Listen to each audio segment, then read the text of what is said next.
Hello, everyone. Good afternoon, good evening, good morning, wherever you guys are in the world. And this is the second Q&A for the winter mentorship class. So we're on week 2 right now. You guys should have access to module 2, but this Q&A is not limited to any specific module or any of the assignments or anything. This is kind of an open forum. So first things first. All right, we are recording. Looks like I've got, let's see, Brian, Charlie, Chris, welcome guys, Eric, Grace, Laura, Michael, and Miriam. How's it going, everyone? Okay, so if you can hear me, go ahead and post in the chat. And you shouldn't be able to see my screen yet because we don't have anything up, but eventually, if we've got to show the screen, then we'll be doing that. Sweet, sweet, sweet. Okay, so let's see. You're also going to be hearing some noise in the background. We're in a hotel right now, and we've got our dogs with us, so it's going to be very loud. Hopefully it's not going to be too bad. So let's see here. We've got the Q&As from the thread, and we've got some people as well. Michael, your question is in here. Yes. Okay, cool. So let's answer Michael's question first. Remember, you can type your questions into the chat, or you can post them onto the thread underneath the registration link for this Q&A, and then we'll move forward from there. And once we run out of questions, then we'll be done. So let's start with Michael. Michael asks, let's see here. The idea of a single project netting $20,000 to $50,000 is very appealing, obviously. Tired of doing work for only $5,000 to $10,000. My question is, where can I find prospects that can afford such high fees? So I don't want to waste my time pitching prospects who can't afford them. Okay, cool. So I'm going to answer this at first, and then I'll probably bring you on live, Michael, so we can kind of discuss back and forth, because this is a big question, and it's very powerful for everyone else. So where can you find prospects to afford such high fees? That is a question that kind of hides the true answer. So you would think that there's like this group of people hiding somewhere that just pay obscenely high fees for copywriters, and nobody knows where they are except for the A-listers. That's not really true. There are some companies that are used to paying higher rates for copy than most people would consider to be high. I mean, Michael, most copywriters I've spoken with would consider $5,000 to $10,000 to be high. Obviously not what we're teaching here, but so price is relative. There's going to be people who complain that you're charging $500 or $300 for a piece, and there's going to be people who write a $15,000 check, no questions asked, or a $20,000 check, or a $25,000 check, or a $50,000 check. The question is not where are they. The question is why are they writing that check or paying for that amount of copy. So here's the answer. When you use the content in Module 2, the 11 authority questions, the 4 why concept, the criteria elicitation, and all that kind of stuff, you guys are going to be able to find out what your client or what the prospect you're talking to actually wants and what they're trying to accomplish versus what they think they need to accomplish that goal. The difference is really stark because a person will come to me and say, hey, we need a landing page. And for most copywriters, that's where it ends. That's where the conversation stops. They're like, oh, okay, landing page is $500. Let's go from here. And they're like, oh, that's too much. One guy quoted me 200. And then you're like, oh, 250, and I'm better than him. And then they're like, okay, we'll get back to you. And then they never get back to you. That's usually how most copywriting conversations go. But when somebody says, hey, I need a landing page, my first question is, okay, cool. What are you trying to do with the landing page? And then they'll, maybe say something pithy like, well, yeah, we just want to collect email addresses. I'm like, well, of course you want to collect email addresses with a landing page, but what are those emails for? Is somebody writing those emails? And then they're like, oh, yeah, no, nobody's writing the emails yet. We might want to talk to you about that too. Like, oh, okay. What I've done there is I've started to expand the scope. And as you're talking with someone and actually getting down to the deeper parts of what they really want to do, you're going to notice that there's a lot of stuff that they didn't think about, that they weren't thinking about at the time, and all that stuff, but there are questions that still need to be answered. When you're dealing with entrepreneurs, most entrepreneurs are, if you've ever taken the Colby Strengths test, it's a cognitive test to see how you make decisions and work, but a lot of entrepreneurs tend to be on the side of a quick start, which is a person who just takes action and thinks later. So when they're doing that and they're taking action, one of the actions they take is to reach out to people like yourselves, like copywriters, to get help. That's one of the very first things an entrepreneur does. And that's why freelancers get so pissed off, because an entrepreneur will come to them with this half-baked idea and they won't really know what's going on. And then as the entrepreneur thinks it through, they realize they don't either need a copywriter, they need something else, or blah, blah, blah. So a lot of freelancers get left high and dry. But if you can be the freelancer that actually gets into their head and says, look, why are you doing this? What are you doing? Like, are you planning on doing this? Are you planning on doing that? Are you planning on doing any of these things? Then you get to expand the scope of that job just from that conversation. And that alone is going to 2 or 3x your fees. Because when someone shows up to your door for a landing page, and all of a sudden you get an email series and potentially a sales page out of them, then you've obviously increased the price of your services tremendously for that. Yes, you've increased the work, but that's the point. You want bigger clients with bigger jobs and not like these tiny little pithy jobs that everybody comes to you for. So that's the idea. There aren't a small tiny group of people who are paying 50 grand for copy when other people are paying 10 grand for copy or 5 grand for copy. That's not how it works. It works by talking to the right type of prospect, which is a business owner who's serious, a business owner with marketing budget, a person who's bought direct response copy before, and then having the conversation about expanding the scope, increasing the size of the job, increasing the value of the job, and then having that conversation on a value-based level rather than a transactional, project-based level. Does that make sense, Michael?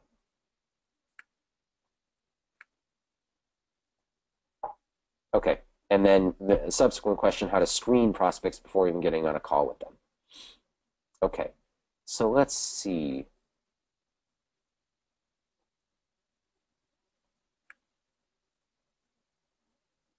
Yep. Yeah, so basically, how to screen prospects before you even talk to them is going to be a module later in the course, how to generate leads and what kind of leads to generate, just because here's the reality, guys. There's 13 of you on right now. We're recording this, so everybody should be listening to this. I'm a little different when I teach copywriting. Most people, and I'll be very frank with you, almost every single copywriter or wannabe copywriter or armchair copywriter, as I call out my copy, the only thing they want to learn about is how do I get clients. That's what they want. They deeply want to know how to get clients because they need to figure out the client thing, and then maybe they'll figure out the whole copywriting thing. And I flip everything here. I try to teach good copywriting principles so that by the time I teach you guys how to get clients, I'm not sending a bunch of shitty writers into the world. And the reason for that is because I've seen marketers and copywriters, people that I respect professionally for their copy, teach other copywriters or teach people how to get clients with absolutely no bearing on whether or not they can write copy. And me as a freelancer, when I speak with my clients, I deal with, does every single client that has hired me in the last 2 years has a minimum of 3 client or copywriter horror stories, a minimum of 3, and that's ridiculous. So we'll talk about getting leads later. I'm not saying any of you are bad copywriters either. I'm just saying that my methods of teaching are slightly different. I want to make sure you guys have the fundamentals and really get that stuff down first, and then we talk about generating leads. So, but to answer your question though, Michael, that will absolutely be brought up because lead generation is twofold. Most people think it's just getting up the systems, but it's not. The most important part of lead generation is targeting the right person and finding out why they're the right person. And then once you've got that data down, then you just put some tried and true tactics together to attract that type of person. So that's what we're going to be discussing, is who exactly is the right person for you. Does that answer your questions, Michael, for now? Okay, awesome. Sweet. Do you have any other questions? Do you need to be brought on live, or do you think that kind of covers it? Just watch and chat here real quick. While you type out that, if you want to be brought on live or not, I'm going to go back up, and I think Brian had one. Yep, no screen yet, Chris. No reason to pull up the screen quite yet. It's just dark. Okay, so Brian asks, does the market awareness and sophistication level determine the type of lead or format you should use to deliver your message? Okay, so that is a question. So I'm like I said at the beginning of this course, and kind of when I described my personality to you guys, I'm more of an academic than an entrepreneur. And if you're going to call this mentorship course anything, it's definitely a class, kind of like a college class. But the other side of it is that question you just asked, market awareness and sophistication levels determine the type of lead or format you should use. My answer for you right now is it depends. But one of the things I'm working on, and one of the things that I'm really excited to release in 2017, if it actually pans out, is this concept called the grid. And the grid is basically, call it my copywriting thesis, that there really are specific types of messages or leads or ways of going about things that can be taught specifically for market awareness, sophistication, target market type stuff, but without getting into the realm of templates, like do this, do that, put this headline here, because templates never last. Templates last about as long as it takes to sell them, and then they get less effective. So I'm working on that. There may be a better answer than it depends later, but for now it depends, because the market awareness and sophistication levels for, like, let's say you have a market awareness of 2, so they're solution aware, and a sophistication level of 4, as in they are all trying to beat each other with bigger and better mechanisms, then if you've got that in a supplement niche, your lead is probably going to try to beat the current sophistication level of that marketplace with their headlines and their types of attention grabbers. And it's going to be different from finance, and it's going to be different from fitness, and it's going to be different from dating and relationships. So while yes, there are some commonalities, for the most part, it's really heavily dependent on the marketplace. And because sophistication level itself is going to show you kind of what you need to do for your lead in your format. Because if everybody is doing a certain thing in your marketplace, that's your sophistication level. And your job as a copywriter is to make sure that your copy stands out from that, which is going to allow you to choose your type of lead. Grace, I'm not sure. I'll have to check on it.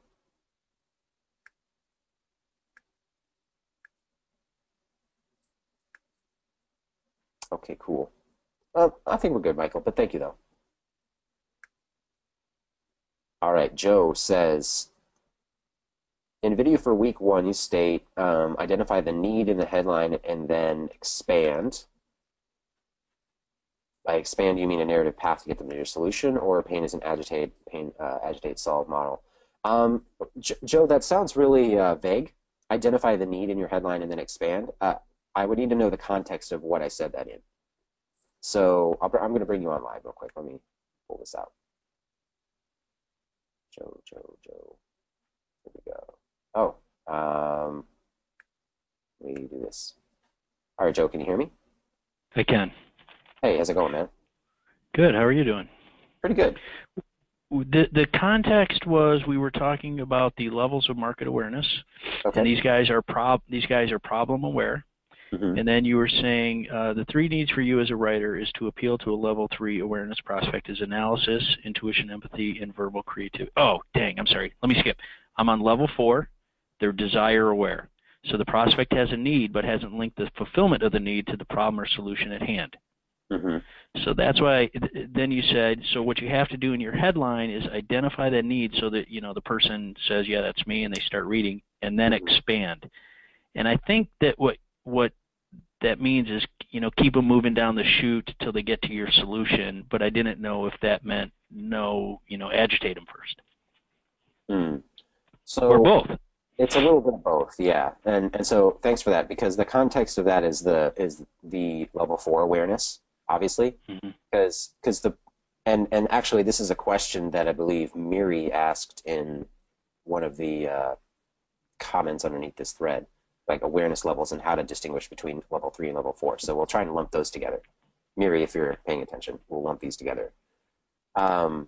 So in a nutshell, level 4 is your main goal as the copywriter is to basically drag them out of apathy. Your headline and your lead is supposed to take them from a place of like complacence and not really taking any sort of action on their desire, or they're kind of like feeling inside them, and goad them into action somehow. So by identifying that need in their headline, you've kind of captured their attention and maybe their interest, because it's always floating in the back of their head. But when you expand on it, the expansion needs to be focused on getting them to take action, which for now might just be continuing to read your sales letter, but it needs to actually pull them out of the stupor that they're in. So a couple examples of that might be something like, if you've got a fat loss product where your prospect is desire aware and they want to lose fat, but they really haven't bought anything yet, or they haven't tried a diet or something, right? And your fat loss product is a pill that helps them lose weight 2 times faster if they end up exercising or something like that. Then for them, their desire is sitting there as in, yeah, I need to lose weight someday, but I'll get around to it, or I'm just too busy right now, or I'll start on Monday, or any one of these excuses that's keeping them in complacency. And then your copy will be like, if you're not exercising right now, because exercising is the thing they're thinking about, right? Because they equate fat loss to exercise. Most people do. And you learn that through your target market research and through your their belief systems and all that kind of stuff. And you can say, if you're not exercising right now, then there's a 20% chance you'll have a heart attack in 3 years, or something like that, or 50% chance, or some sort of headline that really grabs their attention through the mechanism that they see their desire in, and then pulls them through it. Does that make sense? Yes, it makes total sense. I got it. Okay. So the other thing I always say is that for those level 4 aware people, and even into level 3 a little bit, it's copywriting for that market or that audience, I suppose, is pretty hard. Because you not only have to understand what they're thinking, but also why they're thinking it, and how they're kind of manifesting that in their actions and in their beliefs. So it's pretty hard to nail that down, but when you do, you open up a massive, massive market, because it's the kind of people who come onto a Facebook page or a Facebook ad and go, gosh, this is exactly what I need right now, or this is like, oh, I never thought of that, thank you. That's the type of reaction that you're getting from people who are desire aware but needed to be goaded into action somehow. Does that make sense? Yeah, I'm with you. I really am. Okay, cool. And so just to kind of expand on that a little bit with level 3 people are problem aware. And one of the things that Miri brought up is pretty accurate, where if someone is aware of a problem, then it doesn't take them too long to start looking for solutions. But if you can find them in that moment of being aware of a problem, or if you can crystallize the awareness in their mind really quick, then you've got a much more broad audience. Because from the time it takes for someone who is aware of a problem to the time someone actually takes action and starts looking for a solution to do stuff, there's a significant amount of time there. And that time period is level 3, essentially. So you've got people who are, now know that they have a major problem, or feel a major pain of some sort, maybe an acute pain, but they're waiting for a doctor's visit, or they are, they're on vacation, or they're during the holidays. Like they see themselves in the mirror and their belly's bulging out, they can't fit in their favorite pants, and they know there's a problem, but Christmas is right around the corner, so why would they start a diet right now? Or that kind of like visceral awareness of the problem versus just having this thing in the back of their head that's nagging at them. Does that make sense? To me, yeah. All right, cool. Awesome. All right, do you have any other questions on that, Joe? Does that kind of answer everything you need? Oh, yeah. No, that was very clear. Thanks, Luke. Okay, good. Well, let me know, because sometimes you have to look at this stuff in action with examples. Otherwise, it makes sense in your head, but until you actually see it, sometimes it's a little fuzzy. So okay, yeah, I'll post it. So cool. Thanks, Joe. Thank you.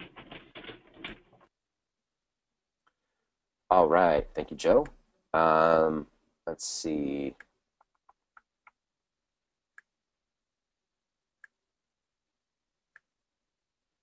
Yes. All right, yeah, Debbie says she's tired of the $100 or $300 gigs. Of course. Those are terrible.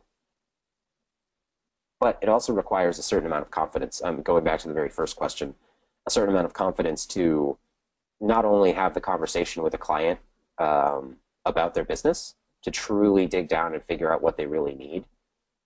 That actually pulls on a J. Abraham concept called the principle of preeminence, or the theory of preeminence. And basically, as a service provider, it is your obligation and your duty to provide the greatest service that you can to your client. And that service may not be what the client believes they need from you in the beginning. Very few, like I said, entrepreneurs are not really, some of them are far thinkers and badasses, but a lot of them are just action takers and pure and simple in the moment type people. So when they think, oh, we need copy for a landing page, then the first thing they do is reach out to a copywriter. But they didn't think about the emails. They didn't think about the flow of the autoresponder. They didn't think about the ads. They didn't think about the webinar, the sales page. They didn't think about the upsells.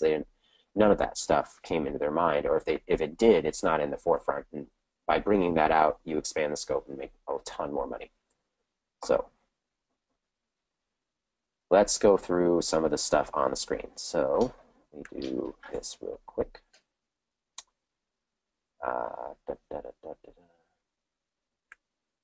Just gotta sanitize my screen real quick, a little bit. And all right, can you guys see the screen? Give me a thumbs up or a yes in the chat if you can see it. Cool. Mary can see it. Grace can see it. Edie can see it. Giles can see it. Awesome. Cool. All right, Richard. We're going to go over your page again a little bit. And yes, indeed. So let me see here. Yeah, we should be recording. So, all right, cool. All right. The brand new 4 pillars method, winning men, the women of their dreams.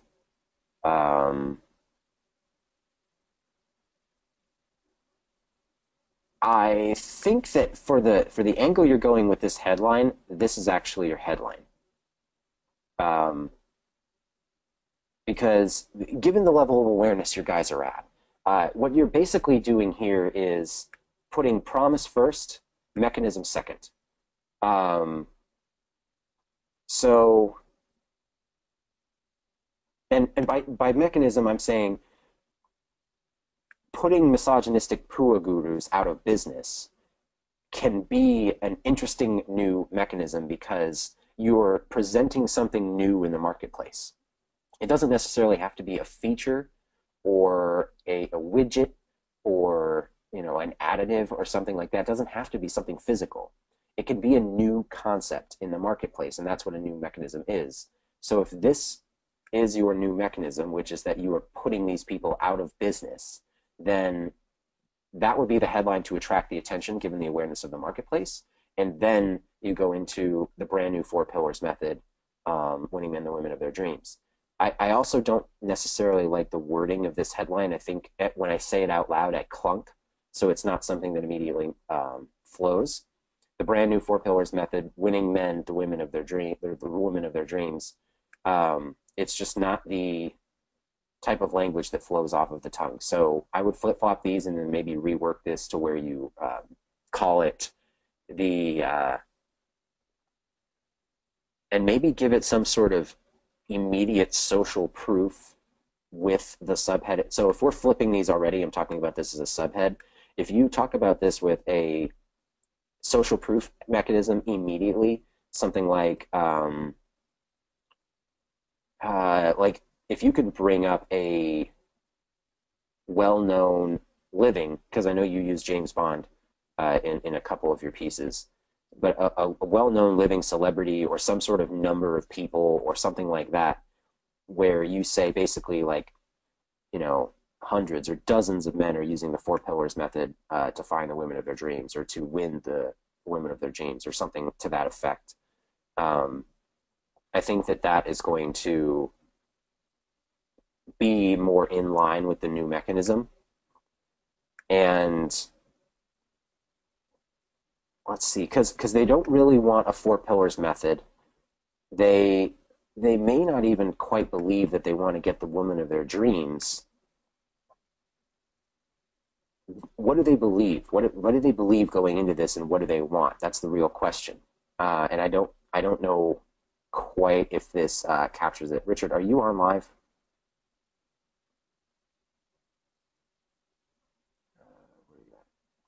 I don't think so.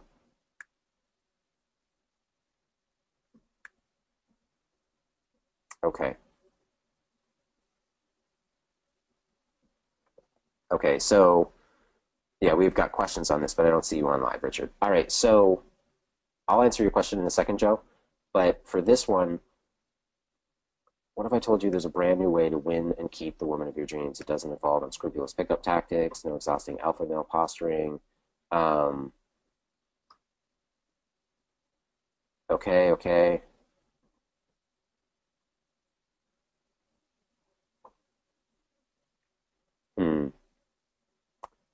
So, you know what, Richard? I'm gonna make an executive call here on this letter and say that given the high level of sophistication of this marketplace, I would say you're probably at stage 4, if not stage 5 in some cases. So extremely sophisticated. People are wanting a new, bigger, badder mechanism. What you're trying to do here is introduce a new mechanism for a segment of the marketplace that is smaller than the main marketplace. You're trying to find the people, or the slightly older men to this audience that want to end up finding, you know, a life partner, a soulmate, or, you know, someone that they can spend, you know, they can actually like long term versus like playing the game all the time.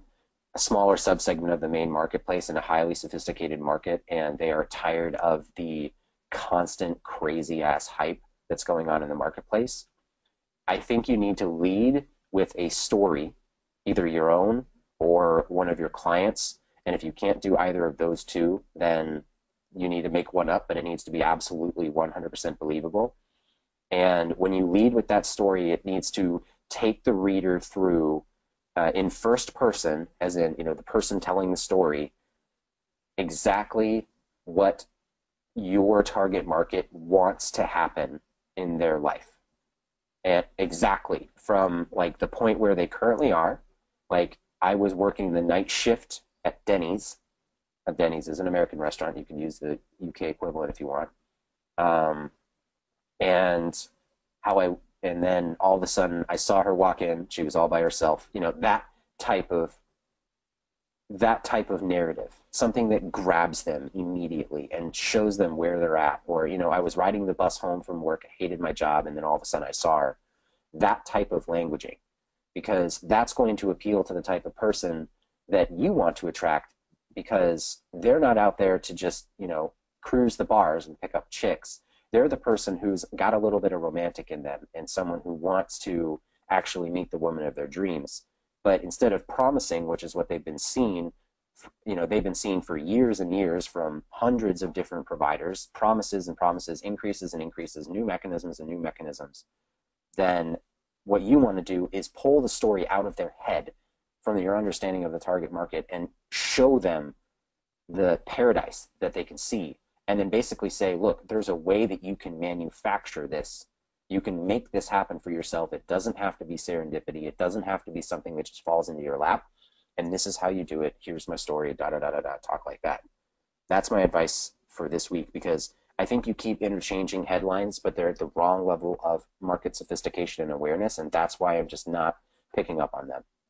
I think you need to get a story lead going that pulls the story directly out of your target market's head, makes them feel like they know what they're talking about, or like you know what they are going through at that time, and then launching into how your product segues into that.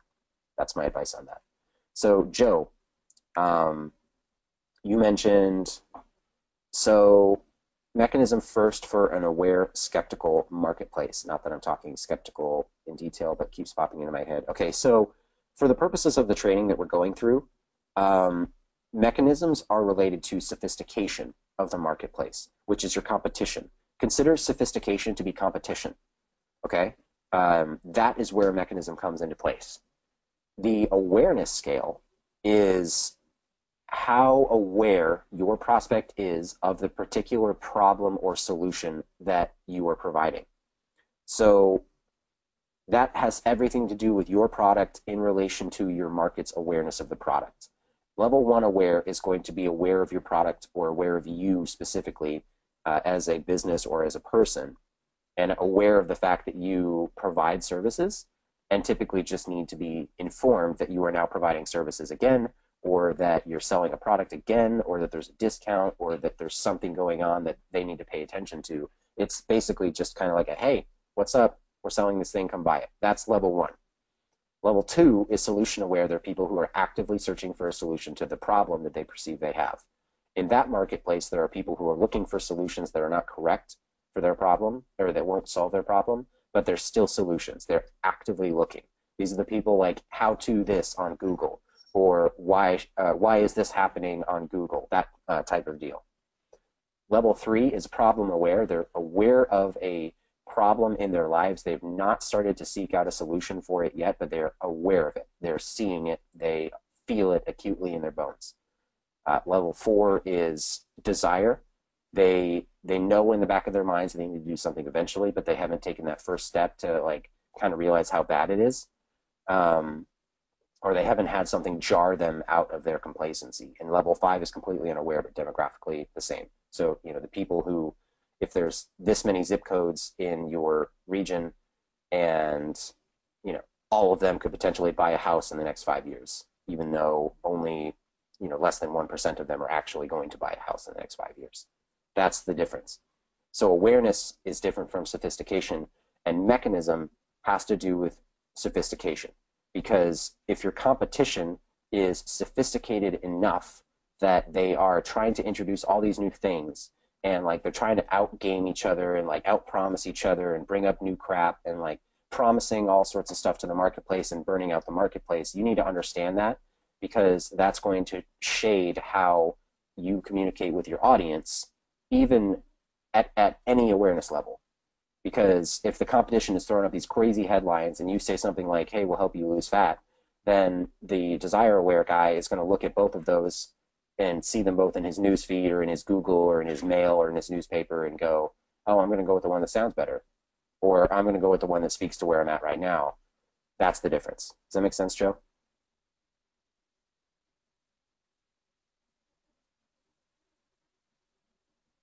Cool. All right. So I did that. Let's see, Chris. Yeah, I pulled your assignment up. Let me do this.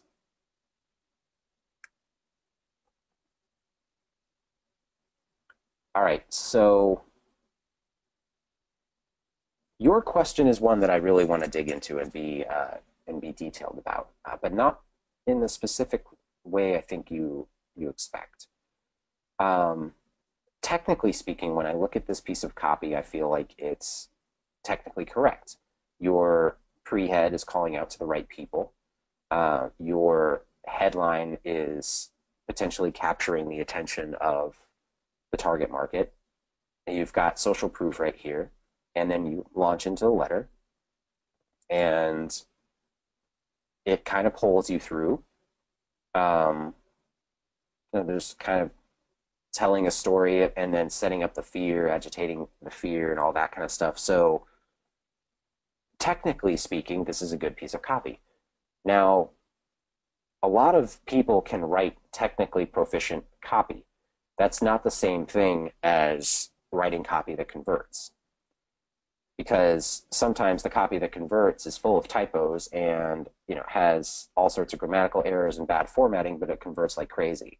So what's the problem? Like, is the problem that you're not a good writer? I don't think so. Is the problem that you didn't, nail the technicalities? I don't think so either. In my opinion, a lot of people get hung up on this thing with this catch-22, where they need results in order to justify getting work so they can go get results for their clients. And they spin in this. And some people spin for months, even for years, because they're always in this belief loop of, I need experience to get experience. I need results to get results. I need all this stuff. And it frustrates the crap out of them because they see all these other people going forward and they're not moving forward and they're stuck. So when that happens, it's because there's a belief issue, not a copywriting issue. It's a mindset issue, not a skill level issue. And the main thing with this mindset is that you're equating experience with skill. Now, people with experience can also have skill. People with experience can have no skill at all. And so maybe someone has written 10 sales letters for people and charged for all 10 of those sales letters, and yet none of them convert. Yet they've made money. As a copywriter, you've made money, but your clients are not getting the results, and you're probably not going to be around for too much longer if none of your clients are getting results at all. But by equating them, experience and skill, you're creating an impossible barrier for yourself to overcome, at least logically in your head, because you're like, oh, if I don't have experience, I can't move forward. The trick to that is to realize that experience is completely irrelevant to the success of a future project. It's completely irrelevant to the success of a future project. The success of a future project relies on skill and skill alone. That's it, not experience. You hear it all the time in the financial industry with financial advisors. Past results are not indicative of future gains or losses. You could lose your money at any time. There's no guarantee whatsoever. Like if I wrote 10 amazing sales letters over the last 2 years, and every single one of them converted like crazy, my next one can still bomb. There's nothing in those 10 letters that by themselves gives me the ability to consistently perform again and again and again. What comes out of those is skill. And so when you take your mind away from experience needed for experience, or results needed for results, and realize that all you really need is skill, then you ask yourself, am I currently skilled enough to take a new project from A to Z and execute that project properly, write the copy according to what I need to do the market research according to what I need to do, make sure I understand the target market properly, and then be able to help the client optimize the copy given any sort of data or anything that comes in. Do I have those skills? That's the question. And that becomes a yes or no question. And that becomes a yes or no question that if the answer is no, you can immediately fix. You don't need a client to go gain those skills. For example, like if you consider yourself to be an excellent copywriter, but you feel like you don't do enough target market research, or you feel like you don't always understand the target market, and so your copy always feels off, right? Or maybe it doesn't get a response for one client because you missed the target market. Then what do you need to work on? You need to work on knowing the target market better, doing better research, maybe interviewing people, maybe getting over your fear of getting on the phone with prospects and talking with them, something like that. But it's an action you can take. It's not this continuous logical loop of I need experience to get experience or I need results to get results. It's an action-focused thing because you don't need experience to get results. You need skill. And skill is something you can improve immediately. That's the difference. That's the mindset shift that is going to change everything for you if it clicks. And here's the deal. Mindset stuff is not easy to fix. I'm not a mindset coach. Sometimes you need to hear something in 12 different ways before one of them clicks and it just makes sense to you and you go forward. So maybe my little speech right there isn't going to click for you and you're going to go, oh, wait, but you know, all the A-listers have all this experience and all this stuff. I'm not denying that experience helps you gain skill. And I'm not saying that people who are more experienced tend to get better results more often, but it's not the experience itself, it's the resulting skill that allows them to do that. And you can gain skill without going and working with clients. And you can have enough skill to start working with clients before ever having a client. Otherwise, no one would start. It doesn't work that way. People just start. The difference is confidence in your skills. That's it. So there's two options here. You can either increase your confidence or you can increase your skills so that your confidence is commensurate with those skills. Now, a loop that a lot of people get trapped in is they constantly try to improve their skills without ever actually, taking the action to go and work with a client to test out their skills. And that's where people kind of get into this like frustrated loop where they're like, oh, I spent all this money on courses and I spent time learning and blah, blah, blah. That's a confidence thing, and you really just have to jump over it. It's an amount of hustle. It's an amount of, finding a client who's going to work with you. It's an amount of, maybe working for free for a really good client. I don't recommend working for free almost 99.9% of the time, but if you find a really great client who is willing to take you under their wing and give you results, that sort of thing. Maybe it's working with a senior copywriter to write their copy and then taking those results and getting those, like a lot of you are in this mentorship program. All of those things are all possible, but keeping in mind that it's a confidence thing, not an experience thing.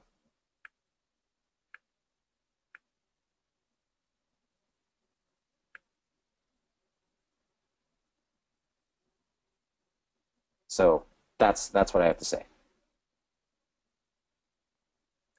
But here's the other thing. Your Q2 question. Building a side business to flex your marketing skills. So Michael in the chat says that by creating and selling a product of their own is a good way to improve your copywriting skills and your confidence. I actually disagree. It might work for some people, but one of the problems with building your own product as a copywriter is, well, the main thing is that it involves a lot more than copywriting. And so it's very, very easy to get sidetracked and try to go learn everything and, buy a course on product creation, buy a course on Facebook ads that gets outdated in 2 weeks, and buy a course on Google traffic, and buy a course on YouTube, and buy a course on video editing, and buy all this stuff. And you're starting to, get into the info publishing space rather than the copywriting space, and it takes you away from that angle. So my personal perspective is a side business isn't necessarily the best way to build your copy. To be perfectly honest, every single person here with a confidence issue on their copy could have a client by Friday, and they could be working with that client and testing their copy. And to be even more honest, some of you are going to write copy and that client is going to fucking hate it, and they're going to get super mad. They're going to be like, I can't believe I paid for this, and it's going to suck, and it's going to feel like shit. I'm not here to tell you that, as long as you believe in yourself and, follow your dreams, then everything's going to be fine, because the world of business is hard and it sucks. But you're not in this mentorship because you're afraid of hard stuff. And you're in this mentorship because you want to be coddled. You're in this mentorship because you want to gain the skill and hopefully the confidence to take those skills forward and help people with actual copywriting, or to take them to your business and actually do that. So all of those things are, like I said, experience is important, but what really matters is your skill level and the confidence that you have in your skill level, which means that the more confident people are going to make more money, straight up.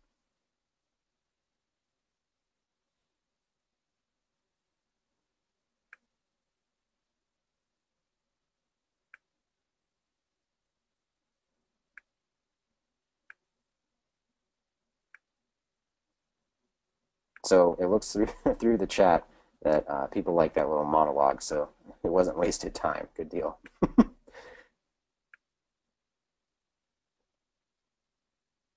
Yeah, Grace, definitely. Um, and if you're building a business, so some of you are building a business, like Grace, you're building a business. I know, Chris, you have your blog and your business. I know some of you also have your own businesses. Laura, I think you do. Um, when you're building your own business, then there is stuff that you have to learn because you're bootstrapping at the beginning. But the the fear of taking action and failing and getting rejected and all that kind of stuff is what stops a lot of people from taking really quick action or staying in that continuous learning loop. And honestly, it's not just copywriters, it's the entire information marketing industry. They feed off of the lack of confidence that most people have, and in my opinion, a lot of them exacerbate it. Like they create more problems for the people who maybe just need a little nudge of confidence to go do what they need to do versus the umpteenth course that they buy.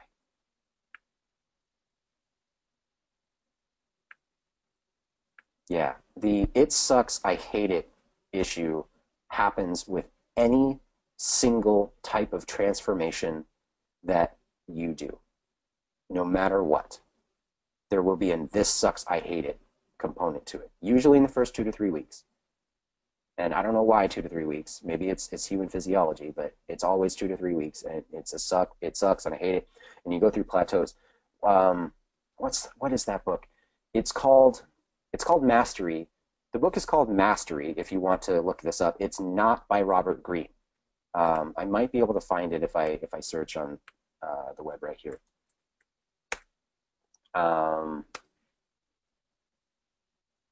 Because Robert Greene obviously wrote the book Mastery, and that's the biggest one. But it's this one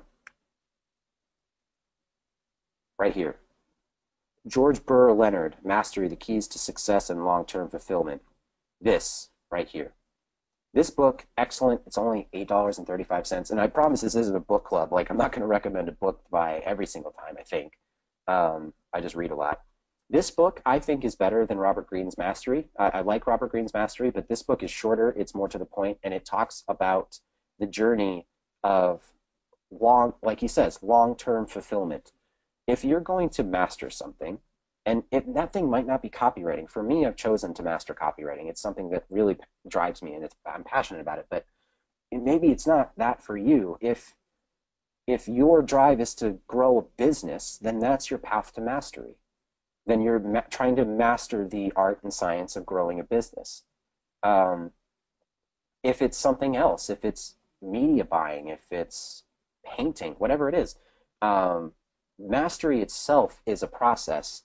And once you look and see the physical process, for me, it helped a lot because it kind of looks like a long step, like a really fat step ladder, where, and I can't draw on the computer, but basically imagine a very short step up where everything is improving, and you're like, yeah, I'm getting really good. And then it flattens out for a long period of time, and you still have to keep working just as hard during the flat time. And then eventually at the end, it pops again. You're like, yeah, I'm doing good. And then it flattens out again, and that is mastery. A lot of people can't make it past that first flat part. Most people don't make it past the second flat part, and the true masters just keep going and going because they enjoy the process. That's the book in a nutshell. But that idea when it comes to copywriting is super, super important. Oh, no, no worries, Michael. I mean, some people can do it. Some people can pull it off. I think a lot of copywriters tend to be thinkers and researchers, so we overthink this crap and overdo the business side of things. So don't worry about it. It wasn't a bad suggestion. It was just something I wouldn't suggest for everyone.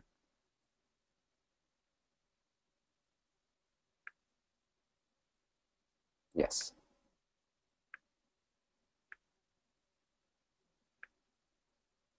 Cool. All right. Sorry for the monologue, guys. I know that was a little long, but I think it was important because I've done this mentorship program 4 times now. And before that, I had a core group of mentees, and literally every single person has come to me at some point and talked about those confidence issues. So I really wanted to put that on paper and record it because I think it's going to be valuable for a lot of people. Okay, so let's do this. Laura, let's check out your thing. Okay. Let me see what happens when I do this.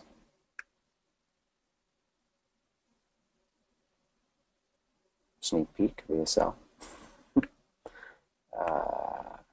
There we go.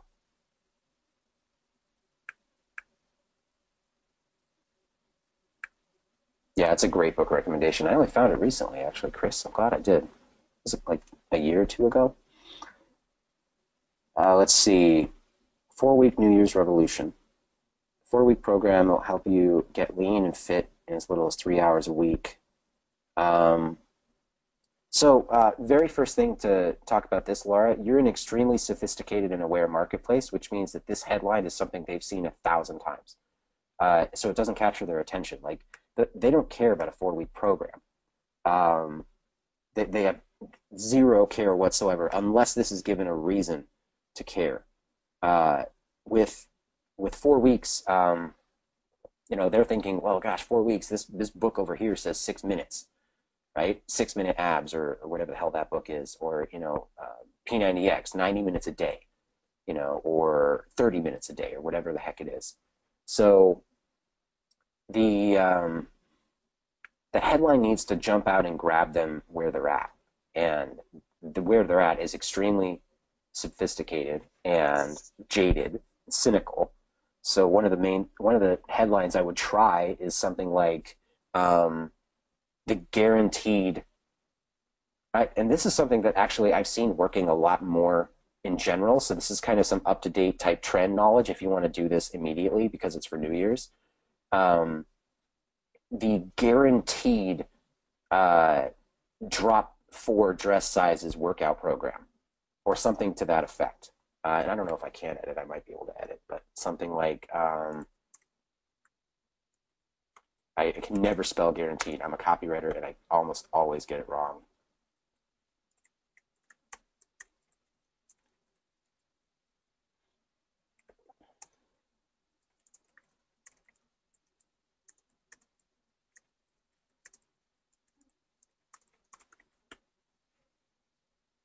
So something like that, the guaranteed drop 4 dress sizes fat loss program, new for the new year. You could also say something like 4 dress sizes in 4 weeks, something like that. Because this is relevant to your target market if you're going after females, which I would assume you are. So dress size is relevant to them. Guaranteed is a big claim. Now, one thing that you do with guaranteed is this guarantee is obviously not like buy this program and you will lose weight by doing nothing. That's not the guarantee. The guarantee is if you show up every single day, if you achieve like an 80% compliance, if you have all these stipulations and you do not drop 4 dress sizes, then we will refund your money. And that requires a certain amount of confidence in your program. And that also requires, for you to target the people that you want to actually bring in. Now, if this is too big, I'm using a Chris Haddad method here where you go with the headline that feels too big, like too promising, and then you scale it back a little bit. But the first thing you want to do is go overboard, and where the person is like, oh gosh, we could never do that. And then you're like, okay, let's scale it back a little bit. Because you never want your headline to be too weak. Never want it to be too weak.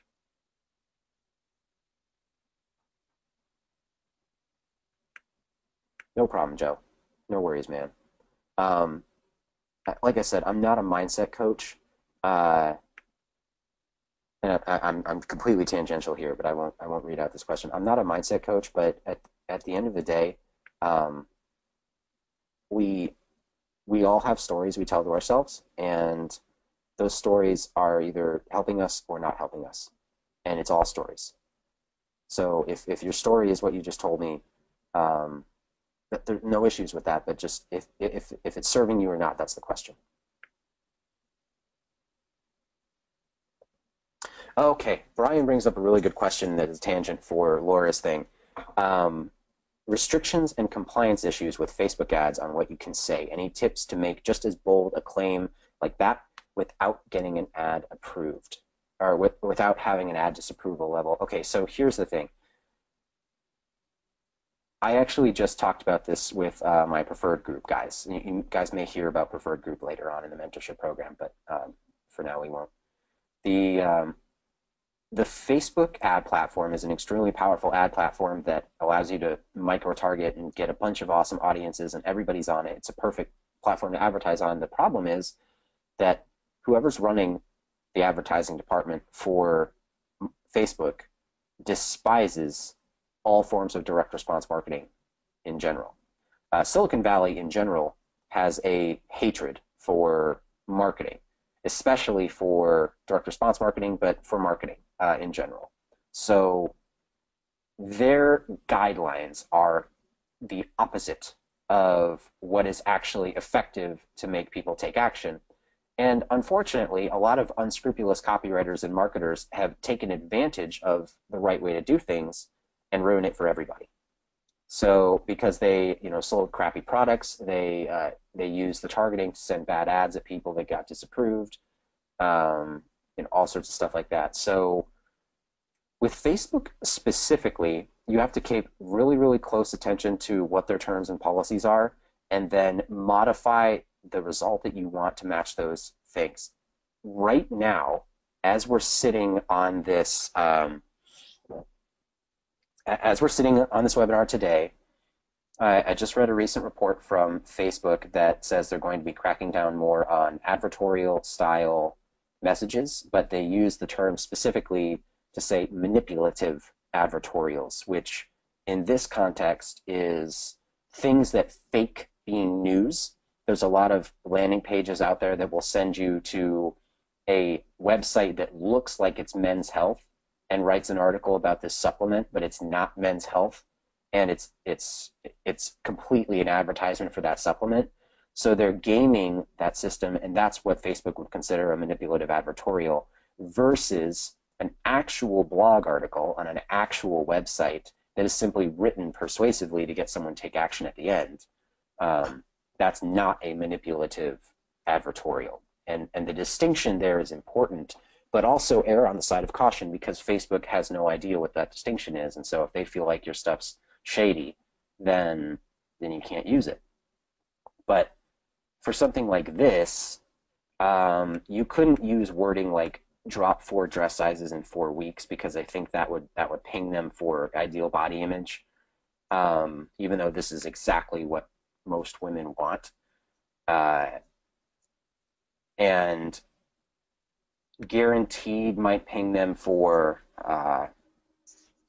claims, unsubstantiated claims. So there's a couple options. The first and most beneficial option is to get them off of Facebook as quickly as possible. So find out what your target market wants in that moment and provide them a freebie that puts them onto an email list, and then you market to them in the way that they need to be marketed to buy stuff. That's one way to do it. The other way to do it is to water down your stuff a little bit, or to go around it and tell stories.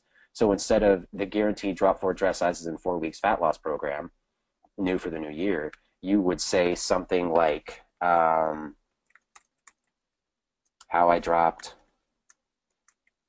4 dress sizes in 4 weeks, using just how I dropped, maybe this one, how I dropped 4 dress sizes in 4 weeks, could be a story right there.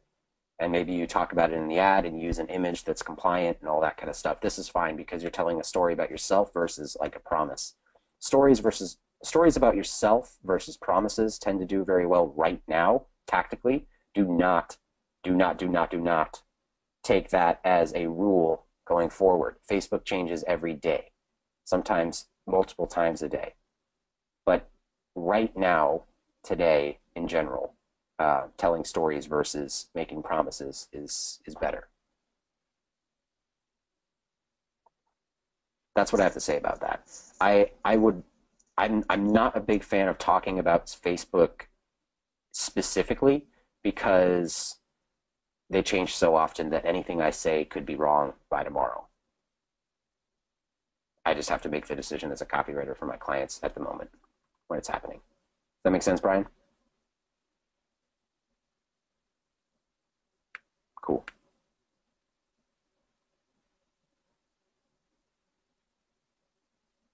Okay. So let's do this. Laura, does that help? I mean, I know that was just a headline, but I think the headline is really important. So you need to really focus on grabbing their attention and not showing them something that they've seen 100 times before because they're not going to respond to it. Let me know if that makes sense. Okay. There we go.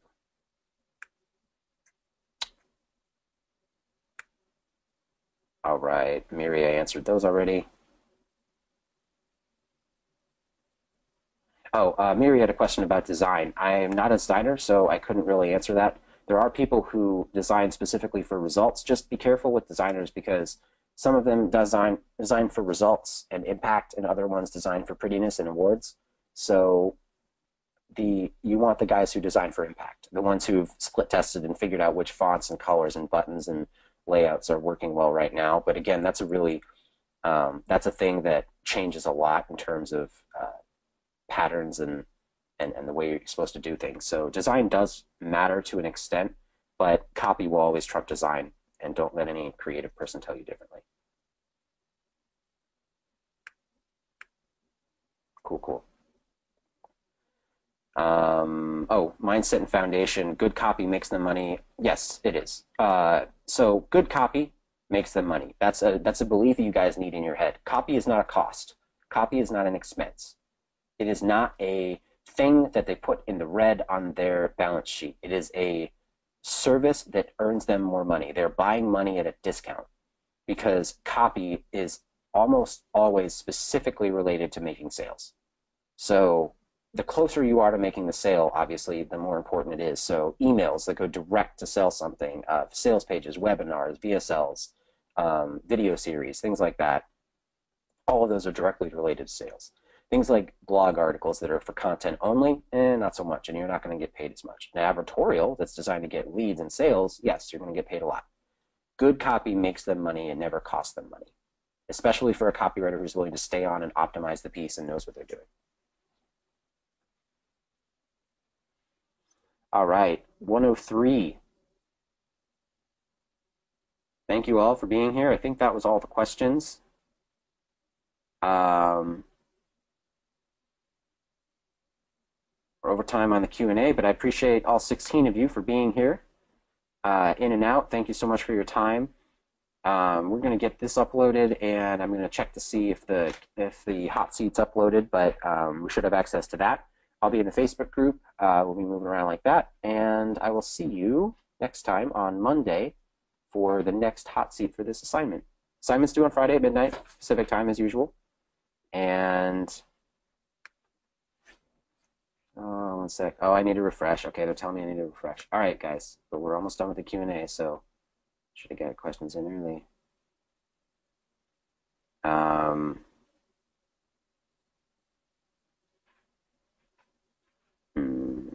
Oh, thank you, Edie. Holy cow.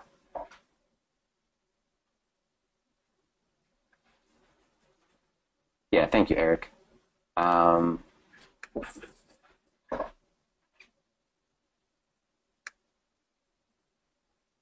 Okay.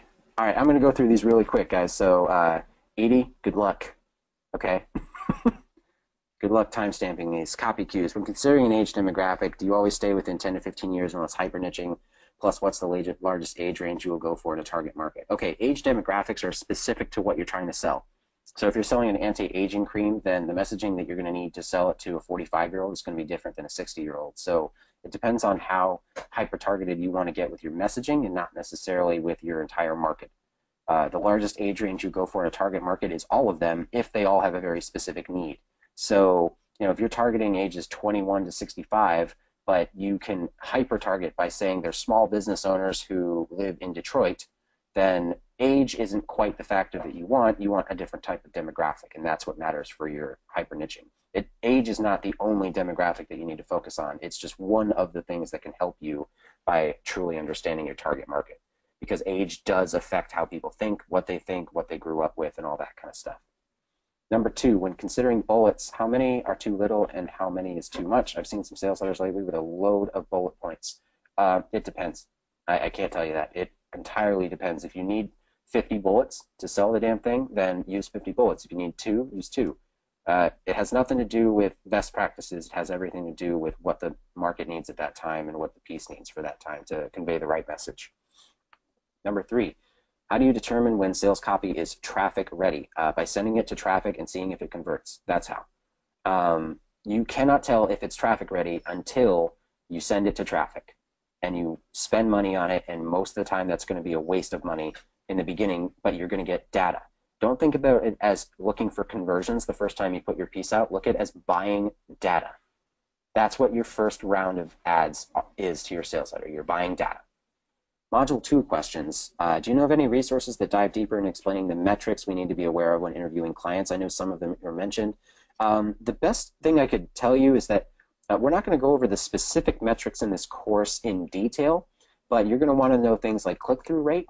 You're going to want to know things like bounce rate on the page. You're going to want to know heat map stuff, like where are people scrolling and clicking and going through on the page, time on page, video statistics of watching, so you know when or where they drop off a video if you're writing a VSL or helping someone optimize a VSL, open rates on emails, click-through rates on emails, things like that. All of those things, any point in the marketing funnel that someone takes an action is a metric point that you want to measure.